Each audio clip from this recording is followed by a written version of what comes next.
અયોધ્યામાં ભગવાન શ્રી રામની 22 તારીખે પ્રાણ પ્રતિષ્ઠાને લઈને દેશ વિદેશ રામમય વાતાવરણ સર્જાયું છે।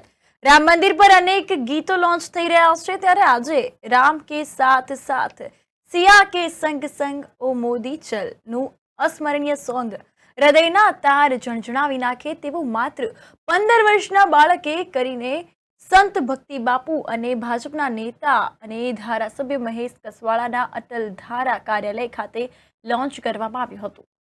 તો આ અંતર્ગત કસવાળા કાર્યાલય ખાતે રામ કે સાથ સાથ સિયા કે સંગ સંગ આજની સંસ્કૃતિ સાથે ગુજરાતી લયકા આખું સોંગ અદ્ભુત તૈયાર કરવામાં આવ્યું છે।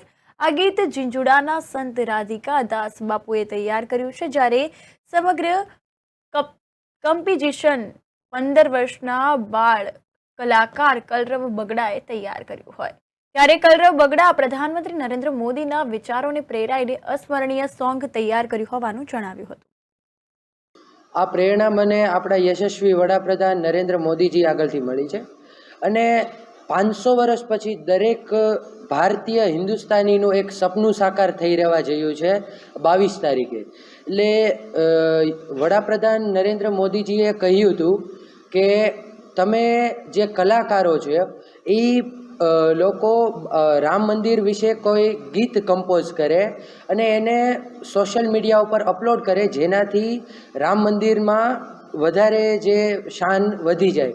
એટલે મને આઈડિયા આવ્યો અને હું વગાડું પણ છું અને મેં એક ગીત કમ્પોઝ કર્યું છે, રામ કે સાથ સાથ સિયા કે સંગ સંગ ઓ મોદી ચલ અયોધ્યા લેકે ચલ। એટલે મને પ્રેરણા આપણા નરેન્દ્ર મોદીજી આગળથી મળી છે અને જે બહુ અયોધ્યાનું જે રામ મંદિર સ્થાપિત થવા જઈ રહ્યું છે 22 તારીખે, જે બહુ ખુશીનો દિવસ છે અને દરેક ભારતીયોનું એક સપનું સાકાર થઈ રહ્યા રહ્યું છે। પુત્રના લક્ષણ પારણામાંથી તેવી ગુજરાતી કહેવત છે। કલરવ બગડાના પિતા પત્રકારત્વ ક્ષેત્રે સારી એવી ખ્યાતિ નામના ધરાવે છે।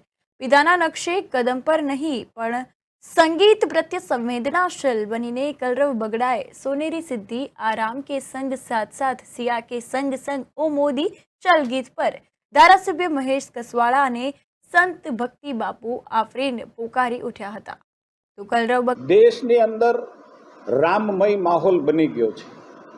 દેશ જાણે રામના નામ સાથે એક નવી દિશા તરફ, એક નવા અરમાનો તરફ, એક રામના આદર્શો તરફ આવનારા સમયની અંદર જઈ રહ્યો છે। ત્યારે દેશના યશસ્વી પ્રધાનમંત્રીએ એક આહ્વાન કર્યું કે જ્યારે 500 વર્ષની અંદર સૌથી મોટી દિવાળી એ સનાતન ધર્મ અને દેશ જ્યારે ઉજવી રહ્યો હોય ત્યારે દેશના તમામ કલાકારો, તમામ શબ્દના સાધકો રામના નામે કોઈ ભજન, રામના નામે કોઈ સંગીતની રચના કરે। અને મને ગૌરવ છે કે દેશના પ્રધાનમંત્રીનો કોલ એ અમારી સાવરકુંડલા લીલિયા વિધાનસભાએ જિલ્લો અમારો નવયુવાન કલાકાર, યુવાન કહેતા પણ મને એમ લાગે કે આગળ કહું તો કિશોર કલાકાર ભાઈ કલરવ બગડાએ એક શબ્દોનું ચયન કર્યું આદરણીય રાધિકા સાહેબ ઝીંઝુડાએ, અને જેનું કમ્પોઝિશન ભાઈ પરિમલભાઈ ભટ્ટે કર્યું છે। ખૂબ સરસ મજાનું ભજન જેના શબ્દો છે રામ કે સાથ ચલ સિયા કે સંગ ચલ મોદી ચલ મુझे लेके साथ चल अवध लेके साथ चल सरयू किनारे चल गंगा किनारे चल। હું માનું છું કે શબ્દનું ચયન પણ રાધિકા સાહેબે કર્યું છે, અદ્ભુત શબ્દનું સહેજ પ્રાસંગિક પણ છે।